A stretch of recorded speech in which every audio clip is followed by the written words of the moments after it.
Oui, merci Monsieur le maire. À Monsieur Fristo, je rebondis sur le débat précédent. Il avait dit que nous ne vous avions pas écouté dans votre réponse à Olivier Six.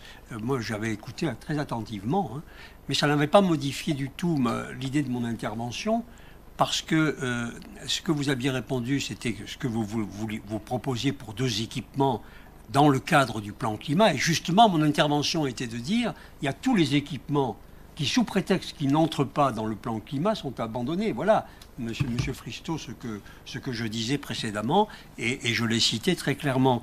Donc, voilà, nous vous avons écouté. Par contre, c'est vous qui ne nous avez pas écouté, si j'ose dire. Alors, sur le plan, ce que je viens d'écouter, ce que vous avez dit, en gros, vous n'êtes pas satisfait de l'État. Bon, c'est pas particulièrement nouveau, mais vous lui proposez, vous lui demandez un certain nombre d'actions, vous dites qu'il ne va pas assez loin, pas assez vite, etc., que vous ne vous imposez pas à vous-même, ou en tout cas pour lesquels vous n'avez pas obtenu de résultats. Par exemple, vous lui demandez un dossier lisible, avec une partie claire de chaque action de réduction, les effets escomptés. Ben moi, j'ai jamais vu, ça m'a peut-être échappé au conseil municipal, que vous produisiez vous-même les résultats de vos actions, action par action, effets donnés, etc., polluant par polluant. Non, enfin, ça m'a peut-être échappé.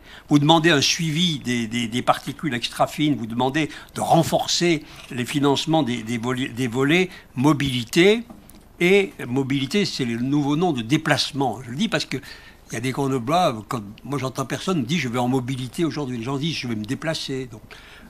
Donc si on pouvait revenir à des termes que les gens comprennent, donc les déplacements. Les gens se déplacent. Ils vont en vélo, en voiture, en train, etc. Ça s'appelle un déplacement. Mais maintenant, tout est mobilité.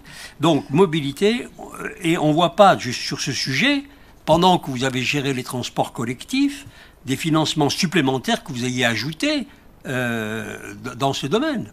Sur le chauffage au bois, vous êtes arrivé bien tard. Le conseil municipal a voté il n'y a pas très longtemps une aide supplémentaire rejoignant la métropole parce qu'il voyait que ça n'avançait pas. Et aujourd'hui, vous nous dites que l'État, s'il interdit les foyers ouverts, des appareils non performants, ça va résoudre tout. Enfin, c'est la loi qui va aller, on va aller dans les foyers, les voir un par un, etc. Non, c'est pas cela, vous le savez bien. Ce que vous réclamez de l'État, c'est-à-dire du contribuable, c'est des moyens financiers pour les changements de véhicules. Bah, écoutez, Christophe Ferrari vous a répondu. Hein, c'est même pas l'État. Hein, il vous a rappelé que, s'agissant notamment du seul diesel, les mesures d'accompagnement représentent dans la seule agglomération 2 milliards d'euros pour 100 000 véhicules. Voilà, donc ça c'est le réel.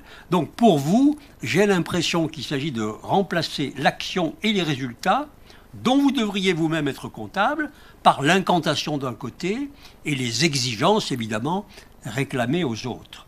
Alors là aussi, il faut en revenir aux faits. Vous l'avez d'ailleurs, M. Fristo l'a reconnu, enfin c'est un peu plus, c'est pas aussi clair, mais rappelez que l'essentiel des décès imputables à la pollution aux particules fines, tout de même près de 300 décès entre 2016 et 2018 sur notre métropole, ce sont des décès qui sont dus au chauffage au bois non performant.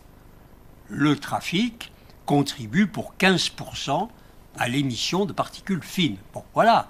Alors ça ne vous empêche pas de poursuivre au nom de la santé publique une lutte sans merci contre la voiture qui est tellement dogmatique qu'elle produit des contre-effets extrêmement négatifs.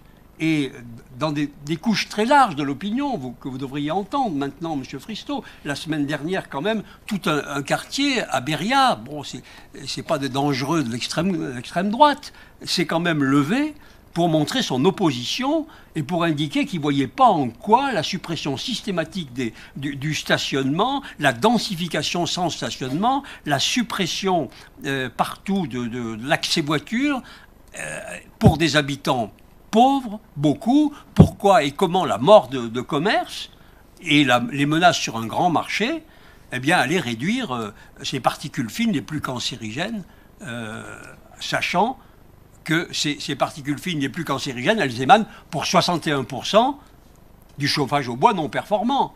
Donc il faudrait tout de même, sur ces politiques-là, regarder plus clairement et cesser d'être dogmatique et regarder les choses très précisément en fonction de leurs effets réels. Alors, on a eu le collectif Grenoble à cœur qui nous a confirmé des éléments très alarmants sur les conséquences de votre plan de circulation qui a été établi sans concertation, c'est une banalité de le dire, mais pour lequel vous aviez refusé de réaliser une étude d'impact préalable. Elle nous manque terriblement, cette étude d'impact préalable, parce qu'elle nous permettrait de comparer la situation A à la situation B. Et c'est ce que vous ne voulez pas, Monsieur Fristo. Vous ne voulez pas qu'on contrôle vos décisions, qu'on en mesure les effets. Et maintenant, on a en tout cas Grenoble à cœur qui reprend les chiffres d'Atmo et qui nous dit que Grenoble a été la ville de la plus faible baisse de concentration de dioxyde d'azote des stations urbaines. Entre 2014 et 2019, pendant le mandat d'Éric Piolle, seulement moins 7,5% à Grenoble, alors que c'est moins 17,6% à Lyon, bon, moins 18,7% à Clermont-Ferrand et moins 19,6% à Saint-Étienne. Je cite Grenoble à cœur, qui cite Atmo. Alors ce qui serait intéressant, et c'est là où vous avez manqué votre devoir, c'est si vous aviez établi une étude d'impact au préalable avec les chiffres et les données, et que année après année, vous puissiez les publier et que les Grenoblois puissent les suivre, le débat, vous ne pourriez pas dire que ceci est faux, ceci n'est pas vrai, etc. Mais vous avez fait exprès d'enfumer qu'il n'y ait pas d'éléments qui permettent de voir les évolutions. Et moi, je note, je relève ce que le collectif a dit et que d'ailleurs M. Ben Redjeb a rappelé tout à l'heure, c'est que 6 des 7 écoles les plus polluées de Grenoble sont situées dans le centre-ville, exactement là où a été redirigé le trafic du boulevard Agut-Samba. C'est-à-dire boulevard Gambetta, rue Lesdiguières, cours Jean Jaurès, rue Hoche et quartier Championnet. Ces seules écoles ont vu leur taux de NO2 baisser d'un tiers de moins que les 60 autres écoles de la ville entre 2015 et 2019. Et parmi les écoles surpolluées par rapport aux autres, la maternelle Marceau, je la cite parce que c'est une place aux enfants.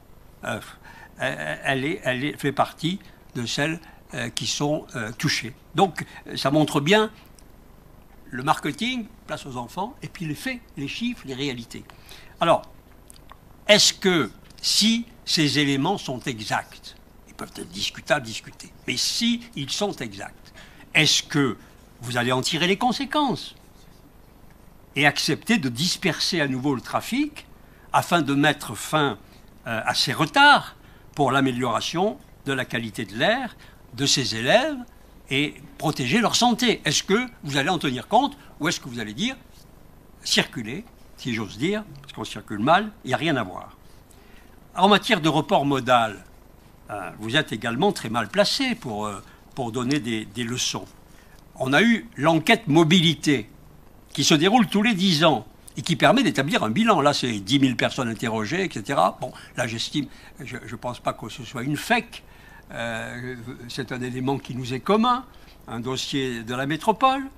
C'est la première fois dans l'histoire moderne de Grenoble que la part modale des transports collectifs ne progresse pas. Et c'est pendant la période où vous avez été aux affaires. On a tellement été, pendant cette période, saoulés de discours, de performances, d'initiatives, de visions, que ça nous avait échappé, cette réalité. Et les transports collectifs représentent 16% des déplacements dans la métropole, 21% à Grenoble, c'est-à-dire une part stationnaire et relativement faible. Pour moi, il y a une question subsidiaire. Éric Piolle va peut-être dire que c'est nos marottes et qu'on est répétitif, mais il y a une question subsidiaire, parce que je la ressens profondément, c'est que je pense que l'insécurité et les incivilités sont une des causes de mauvaise fréquentation de nos transports collectifs qui deviennent pour 61% empruntés par des jeunes. Et je ne pense pas que les mesures que vous avez prises pour les plus de 75 ans en augmentant massivement les tarifs des abonnements aient favorisé le mélange des âges. Donc, je crois que ça, c'est très important. Je l'ai dit à la métropole, si on veut réduire vite la pollution par le chauffage au bois, mettons en place un marketing puissant, ciblé, pour aller chercher un à un les usagers en leur proposant le dispositif d'aide que vous avez mis en place les uns et les autres et qui est quand même performant. Pas besoin d'attendre l'État. Sur les mobilités, vous n'avez pas ajouté 1 kilomètre de tram depuis 8 ans, ni vous n'en avez programmé, car comme nous l'avions souligné pendant la campagne municipale, je rappelle qu'un quart des Grenoblois nous ont fait confiance sur ce projet, le défi, c'est celui des mobilités, depuis Vorep jusqu'à Crolles. Le défi des mobilités, il n'est pas intramuros à Grenoble, il est sur les entrées, les sorties, la grande aire grenobloise. Or, le tram ne répond pas à la problématique Vorep ni à la problématique Crolles, on le sait bien. C'est pourquoi nous, on avait proposé un saut qualitatif, quantitatif, écologique avec le monorail, celui des mobilités nouvelles, des déplacements nouveaux. Pourquoi ? Parce que c'est le seul moyen de répondre aux besoins nouveaux, mais c'est le seul moyen de décrocher des financements nouveaux. La région parisienne, elle a été habile.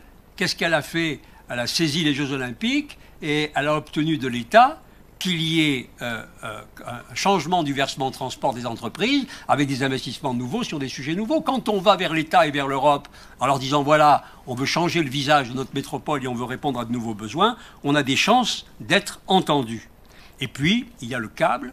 Pour nous qui croyons au câble, nous pensons que vous avez été très à courte vue avec votre ligne très discutable financièrement. Le rapport investissement usager sur la ligne Saint-Martin-de-Vinous-Sassenage, vous le savez, est très discuté, alors que nous avons l'Est-Ouest sur la Bastille, nous avons l'accès aux stations, comme Champs-Rousse ou le Vercors, et là, vous pourriez trouver, si vous ouvriez les portes, des financements privés qui permettraient de sortir vite ces projets. Donc, je veux dire vraiment, sur ces sujets, les déplacements, la pollution par le chauffage, il y a vraiment beaucoup de choses à faire. Je voudrais citer le dernier élément que justement le collectif Grenoble à cœur cite et qui marque bien ce qu'il en est de la capitale verte grenobloise. C'est ce que Lisbonne a fait très concrètement du label en matière de qualité de l'air, puisqu'on est sur la qualité de l'air. Elle a investi, la ville, dans la constitution d'un réseau de 658 capteurs et 80 stations de mesure de la qualité de l'air, des nuisances sonores et des microclimats urbains. Nous apprenons que l'une des 2 seules stations du centre-ville, celle de Bonn, de la caserne de Bonn, serait supprimée cette année de capitale verte. Elle avait pour objet d'évaluer, je cite, les impacts des mesures d'amélioration de la qualité de l'air en matière de mobilité et de chauffage au bois. Le thermomètre s'en va. Je crois que c'est cela, au fond, qui rend vraiment ce que vous dites de moins en moins crédible. Mais je voudrais terminer quand même sur une note positive, parce que la qualité de l'air s'améliore globalement, les normes sont plus sévères d'année en année, dans le cadre d'une négociation européenne à laquelle j'ai eu l'honneur de participer. Et il y a très longtemps, on discutait entre ministres européens de savoir jusqu'où on pouvait aller en fonction des impératifs industriels, économiques, etc. C'est la loi du genre, et puis on avance, et quand on voit les normes d'aujourd'hui à celles d'il y a 20 ou 25 ans, on comprend bien que ça s'est amélioré. Et je vais citer une anecdote personnelle, entre la vie de mes parents dans les maisons des employés de Jarry, qui vivaient 24 heures sur 24 dans le chlore des usines, et aujourd'hui, les progrès sont phénoménaux. Et je voudrais rendre hommage d'ailleurs à l'industrie en particulier, qui a été un des premiers facteurs d'amélioration de la pollution, parce que l'industrie a beaucoup travaillé et fait beaucoup de choses pour réduire la pollution. Donc, Ces évolutions vont se poursuivre parce que la conscience est largement partagée. C'est pourquoi je crois que vous avez tort, Monsieur Fristo, de présenter des surenchères à caractère démagogique, des postures, voire des dogmes quand il s'agit des déplacements et de la voiture. Pourquoi? Parce que ça ne fait pas avancer le sujet et parce que ça fait des victimes collatérales parmi les plus défavorisés et les plus modestes. Et elles sont parfois contre-productives. Donc les Grenoblois doivent savoir que vous n'êtes pas aucunement leader en matière d'amélioration de la qualité de l'air. Et nous pensons que le plan qui est proposé est un plan qui va dans le bon sens.